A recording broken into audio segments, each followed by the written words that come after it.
എന്റെ ഭർത്താവിനെ അറിയാം. എന്റെ ഭർത്താവിന് വെച്ചാൽ ഒരേ ഒരു റൂളുള്ളൂ. ചേട്ടൻ ജോലി കഴിഞ്ഞ് വരുന്നതിന്റെ മുമ്പേ ഞാൻ വീട്ടിലെത്തണം. എന്തിനാണെന്നാ, പൂമുഖവാതിൽക്ക സ്നേഹം വിടർത്തുന്ന പൂന്തിങ്കളാകുന്ന ഭാര്യ. അങ്ങനെയാണ്. പിന്നെ ചേട്ടൻ ജോലി കഴിഞ്ഞ് വരുമ്പോ ഞാൻ എന്നെ ഇങ്ങനെ കാണണം. അതാണ് ചേട്ടന് ഭയങ്കര ഇഷ്ടം. അപ്പൊ ഞാൻ എത്തിയില്ലെങ്കിൽ ചേട്ടന് മനസ്സിലാവും എന്താന്നറിയാ, ഭവിതക്ക് എന്തോ ഒരു അപകടം സംഭവിച്ചിട്ടുണ്ട് എന്ന് മനസ്സിലാവും. അന്ന് ഞാൻ ലേറ്റായി വന്നപ്പോ ഓർക്ക് തോന്നി എന്തോ ഒരു അപകടം സംഭവിച്ചിരുന്നു. അന്നേരം എന്നോട് ചോദിച്ചു, എന്താ ഭവിത, എനിക്കെന്താ പറ്റിയ, വല്ല അപകടവും വന്നിനോന്ന് ചോദിച്ച്. അപ്പോൾ ഞാൻ എന്ത് ചെയ്തു, സംഭവം എല്ലാം അങ്ങ് പറഞ്ഞു കൊടുത്ത്.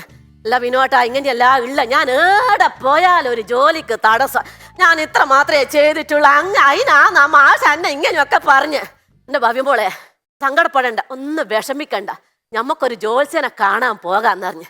നേരം വെളുക്കുമ്പോ ഞമ്മളെന്ത് ചെയ്ത്, ഈ ജോത്സ്യൻ ഞങ്ങൾ കാണുവാൻ പോയി. ജോത്സ്യൻ കബഡി ഇങ്ങനെ നിരത്തി. ചുക്കാമരതകം ശശിവർണം ചതുർഭുജം സന്ദേഹങ്ങളുടെ നായകം. രാവിലെ അമ്മ കുളിപ്പിക്കും, കുത്തനുടുപ്പ് ഉടുവിക്കും, പുസ്തക സഞ്ചി എടുപ്പിക്കും, ഉമ്മ രാവിലെ ഒന്നിച്ച് സ്വാഹ എന്ന് പറഞ്ഞ്. അപ്പോൾ ജോത്സ്യം പറഞ്ഞ് സരസ്വതി കോപിച്ചിരിക്കുന്നു എന്ന് പറഞ്ഞു. അപ്പോൾ ഞാൻ പറഞ്ഞു, ഓർ എന്നോട് മിണ്ടുമെല്ലാം ചെയ്യും കേട്ടാ, ഞാൻ രാവിലെ പാലും വാങ്ങിയിട്ട് ഓരോട് ഭർത്താനെല്ലാം പറഞ്ഞിട്ട് വന്നിയല്ലേ, ഓർക്കൊന്നുമില്ല, സരസ്വതിക്കൊന്നുമില്ല.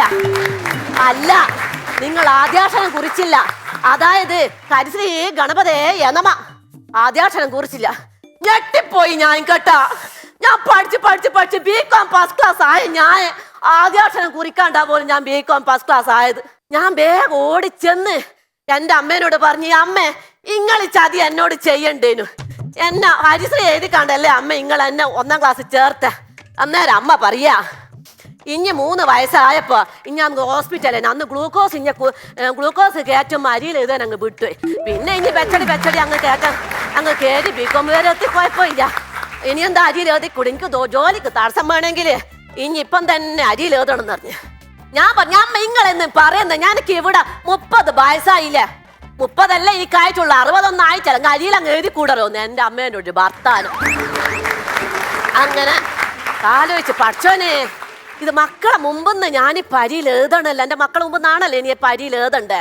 ഞാൻ പറഞ്ഞു, എന്തെന്നാമ്മ നിങ്ങൾ പറയുന്നേ, ഈ പിള്ളേരെ മുമ്പെന്നാ ഞാൻ ഇങ്ങനെ അരിയിൽ എഴുതണ്ട, നിങ്ങളൊന്ന് പറയുന്നേ, എനിക്ക് വേണമെങ്കിൽ എഴുതിയാൽ മതി, ഞാൻ എപ്പം പോയാലും ജോലിക്ക് തടസ്സമെന്ന് ഇങ്ങനെ പറഞ്ഞു. അങ്ങനെ നമ്മൾ വിചാരിച്ച് എന്തായാലും ഇനി അരിയിൽ എഴുതുവാൻ പോകാന്ന്, തടസ്സം അങ്ങ് മാറട്ടെ.